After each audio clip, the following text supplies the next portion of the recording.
Right now, I want you to imagine this. You're in a room full of people. Every eye is on you. The stakes are high. The outcome uncertain. One word, one gesture could change everything. And in that moment, your heart pounds. Adrenaline floods your system. Thoughts race. The world wants you reactive. But you remain still, calm, unmoved. Because in that moment, you own yourself. Not the fear, not the pressure. Let me tell you something that most people will never understand. Calm is not something you stumble into. Calm is earned. It is practiced. It is chosen. Again and again. When you think like an agent, when you train yourself to respond rather than react, you begin to realize that emotional detachment is not a weakness. It is strength. It is not coldness. It is control. You no longer allow the world to pull your strings. Because here's the truth, pressure is the great revealer. It shows us what our preparation has hidden. In moments of chaos, your training or your lack of it will surface. That is why you must build yourself long before the test arrives. And how do you do that? First, you command the breath. The breath steadies the mind. When you breathe slow, deep, intentional, you tell your nervous system, I am safe, I am present, I am here. Next, you take ownership of your emotional center. It must belong to you, not to the circumstance, not to other people's opinions, not to your past, not even to your fears. You are the keeper of your state. Because when you remain still inside while the world spins outside, you reflect something few ever touch, inner truth. The ego dissolves, clarity emerges, and now you see what others miss. And remember this, you are not your emotions, you are the observer of them. You witness them arise, you choose which to keep, which to release, which to transform. This is emotional sovereignty. Confidence, true confidence, is not built when life is easy. It grows when you discipline yourself in the hard moments. When you choose principle over impulse. When you act from purpose, not from panic.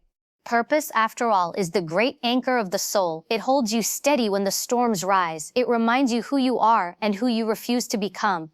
Emotional detachment is often misunderstood in our world. People hear the word detachment and immediately think of coldness, indifference, or a lack of empathy. But that is not what it means when it comes to strength, mastery, and purpose. Emotional detachment in its true form is the highest expression of self-mastery. It is the ability to stand in the fullness of your own being while the storms of life rage around you. It is knowing what you feel without being controlled by what you feel. It is the space between stimulus and response, the pause where wisdom lives. You are not numb, you are awake. You are not indifferent, you are discerning. You feel everything, but you are enslaved by nothing. You understand that emotions are visitors, not rulers. They arise, they pass through, but they do not dictate your actions, your words, or your state of mind. This is not coldness, this is control. This is ownership of the self. This is choosing who you are in every moment, regardless of what the world tries to pull from you. And this mastery is not given, it is forged through discipline, reflection, and the deliberate act of separating your identity from the passing waves of emotion. It is knowing that being at peace in your core allows you to show up stronger for others, to make better decisions, and to act from wisdom, not reactivity. It is understanding that calm is a conscious choice, made moment by moment, especially under pressure. When you practice this kind of emotional detachment, you are no longer pushed and pulled by every situation. You remain grounded, present, powerful, a force unto yourself.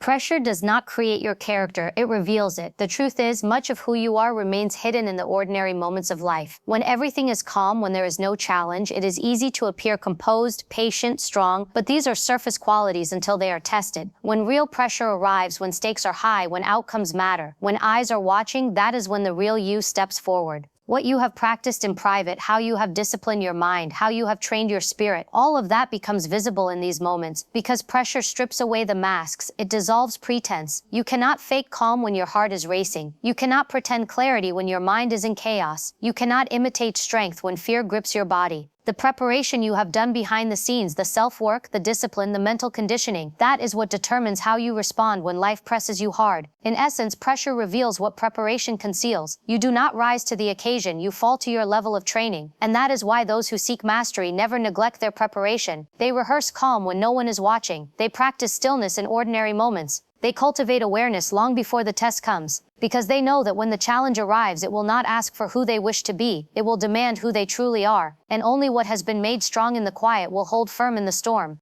Calm is not something that simply happens to you. It is not a gift granted by circumstance or an accident of personality. It is a conscious choice, forged through awareness, discipline, and intention. In the face of pressure, most people default to their instincts: fight, flight, freeze. Their reactions are automatic, driven by fear, ego, or past wounds. But those who have cultivated inner mastery know a different path. They understand that calm is not an automatic state, it is a deliberate response. In every moment of tension, you are presented with a choice: to surrender to the chaos around you or to anchor yourself in stillness. This choice is made again and again. It requires awareness, the ability to notice the rising tide of emotion, the quickening breath, the racing thoughts, and to pause, to breathe, to choose a different response. Each time you make that choice, you strengthen the muscle of calm. You teach your nervous system that it is safe to remain steady even when the world is not. You remind your mind that clarity is possible even in the midst of uncertainty. You show your spirit that it does not have to dance to the tune of external events. This is not easy. It requires practice, consistency, and a deep commitment to self-mastery. It means preparing yourself mentally and emotionally long before the moments of pressure arrive, because when they do, there is no time to think, only time to act. And if you have trained yourself to choose calm, that choice will be there for you when it matters most. Calm is not found. Calm is chosen. Again, and again, and again, and again.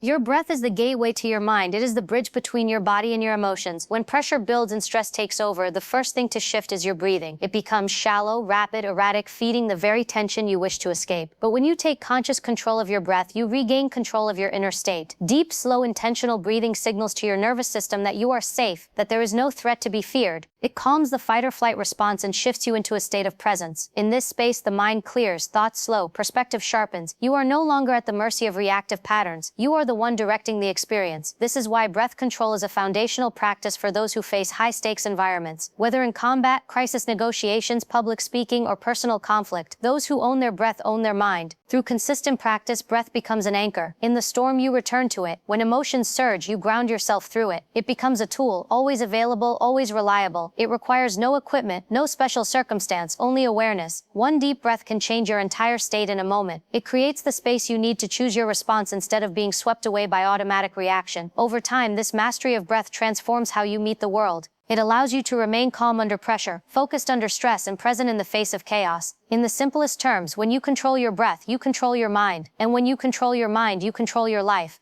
Your emotional center must belong to you, not to the situation, not to other people, not to the unpredictable waves of life. When your emotions are owned by the external, you become a puppet, reacting to every word, every look, every shift in circumstance. You lose your power because you've handed it over, whether knowingly or not. To live with mastery, you must reclaim that power. You must ground your emotional state within yourself so that nothing outside of you dictates your inner world. This does not mean you stop feeling. It means you stop being ruled by those feelings. You feel, but you choose. You experience, but you lead. This is what it means to truly own your emotional center. It is the difference between reacting and responding. When your emotions are dictated by others, you react. When your emotions are your own, you respond. That space between reaction and response is where your freedom lives. Cultivating this level of control requires discipline and deep self-awareness. It requires catching the moment when you begin to give your power away, when anger rises because of someone's words, when fear creeps in because of an uncertain outcome, when sadness deepens because of rejection or loss. In that moment, you pause, you breathe, you remind yourself, this emotional state belongs to me, no one controls it but me. You take ownership, and in doing so, you remain grounded while others are tossed by the winds. You move from a place of purpose, not impulse. You create outcomes rather than being shaped by them. This is inner strength. This is true confidence. It is the quiet, unwavering power of one who owns themselves, no matter what life brings. Stillness and chaos is not an accident, it is the reflection of deep inner truth. When everything around you is moving, when voices rise, tempers flare, outcomes hang in the balance, there is often an instinct to match that energy, to meet noise with more noise, speed with more speed, force with more force. But true power does not come from reacting to the chaos, it comes from standing still within it. That stillness is not weakness, nor is it passivity, it is strength refined by wisdom. It is the choice to ground yourself so fully in your inner world that the turbulence of the outer world cannot shake you. And this kind of stillness only emerges when you have done the inner work, when you know who you are, when you know what you value, when your purpose runs deeper than your fears. In that space, you become unshakable. The chaos of the world loses its grip because it finds no place to land within you. And in this stillness, a remarkable thing happens. Clarity appears. While others are blinded by emotion and driven by reaction, you see with sharpness. You hear what others miss. You make decisions from wisdom, not panic. It is this clarity that gives you the edge, not because you are faster or louder or more forceful, but because you are more rooted. You are the calm in the storm, the steady presence when all else is unstable. And in a world addicted to movement and noise, that stillness speaks louder than words. It commands respect without demanding it. It inspires trust without seeking approval. It is the quiet proof of inner mastery, a mastery forged through discipline, awareness, and unwavering purpose. When the ego steps aside, clarity steps in. The ego is the part of you that clings to image, to control, to being right, to being validated by others. It is the voice that fears looking weak, that overreacts to criticism, that interprets every challenge as a threat to your worth. Under pressure, the ego tends to swell. It pushes you to defend, to argue, to prove. But this is where clarity gets clouded. Decisions become about protecting pride instead of serving purpose. Actions become about reaction instead of intention. You lose sight of what truly matters because the ego is demanding to be fed. The one who learns to quiet the ego in moments of stress discovers a profound gift: clarity. Without the constant need to protect an identity or uphold an image, the mind opens. You begin to see situations for what they are, not what your fears or pride project onto them. You stop taking things personally. You stop making yourself the center of every narrative. And in that space, wisdom can emerge. You listen more deeply. You observe more fully. You act more skillfully. Letting go of ego does not mean lacking confidence. It means that your confidence no longer depends on external validation. It is rooted in purpose, in truth, in the understanding that you are not diminished by failure, nor inflated by praise. You become a vessel for the moment rather than a prisoner of self-concern. And through this, you navigate pressure with grace. You lead with strength. You serve a greater vision beyond your own image. And this is what allows true clarity to emerge. A clarity that elevates you beyond the reactive, into the realm of mastery. You are not your emotions, you are the observer of them. This is one of the most powerful truths a person can realize. Emotions are natural, inevitable, and often intense. They arise from within, triggered by thoughts, memories, experiences, and external events. But they are not the essence of who you are. They are passing states, like waves on the surface of the ocean, while you are the depth beneath. Many people live at the mercy of their emotions because they mistakenly identify with them. They believe, I am angry, rather than recognizing I am experiencing anger. This subtle shift in awareness changes everything. When you observe your emotions instead of becoming them, you create space. In that space lies freedom, the freedom to choose your response rather than being swept away by reaction. This is not about suppressing emotions or pretending they don't exist. It is about witnessing them with clarity, understanding their origins, and deciding what to do with them. Anger can rise without consuming you. Fear can surface without paralyzing you. Sadness can appear without defining you. You remain the witness, grounded and centered. Cultivating this level of detachment requires mindfulness and discipline. It is a practice of continually returning to the observer's seat, especially when emotions run high. Breath, awareness, and intentionality become your tools. Over time, this practice transforms how you engage with the world. You stop living in a state of emotional reactivity. You gain the ability to act with purpose, clarity, and strength, even in emotionally charged situations. This is what it means to master your inner world, to recognize that emotions are valuable messengers, but you, not they, are in command. You are the observer. You are the one who chooses, always.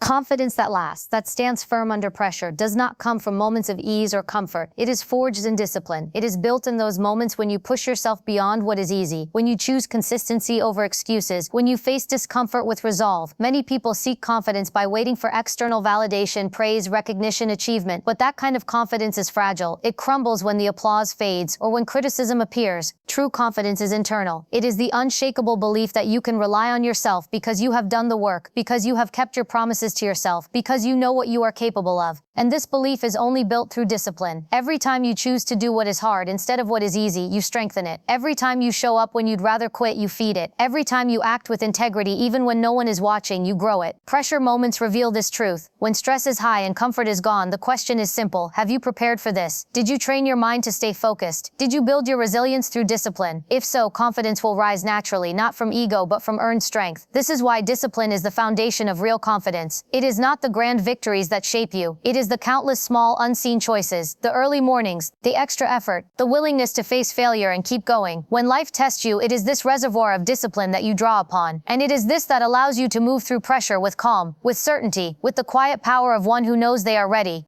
Focus is a weapon, and in moments of high stress, it becomes your sharpest edge. When pressure mounts, the natural instinct of the mind is to scatter. It jumps from one worry to the next, from what might go wrong to what should have been done differently. This mental noise dilutes your strength, weakens your clarity, and blinds you to the present moment. But those who master focus know a different path. They understand that in the midst of chaos, the ability to narrow your attention on what truly matters can change everything. Focus is the act of silencing the noise. It is choosing with intention where your energy and awareness will go. It is asking yourself, what can I control? What matters most right now? What action is needed? And then locking on to that with unwavering attention. This mental discipline cuts through fear, through distraction, through uncertainty. It allows you to see what others miss. It sharpens your decision-making. It brings precision to your actions. Under pressure, this is invaluable. While others are consumed by overwhelm, the focused mind moves with purpose. But focus is not something you switch on in the moment if you haven't trained it. It must be cultivated. Through daily habits of mindfulness, through practices that strengthen concentration, through learning to manage distractions long before the crisis comes. Focus is built like a muscle, strengthened over time, so that when the moment demands it, you can call upon it with ease. In the heat of pressure, the scattered mind falters, the focused mind prevails. It is this mastery of attention that often separates success from failure, chaos from composure, reaction from wisdom. When you can control your focus, you control the moment.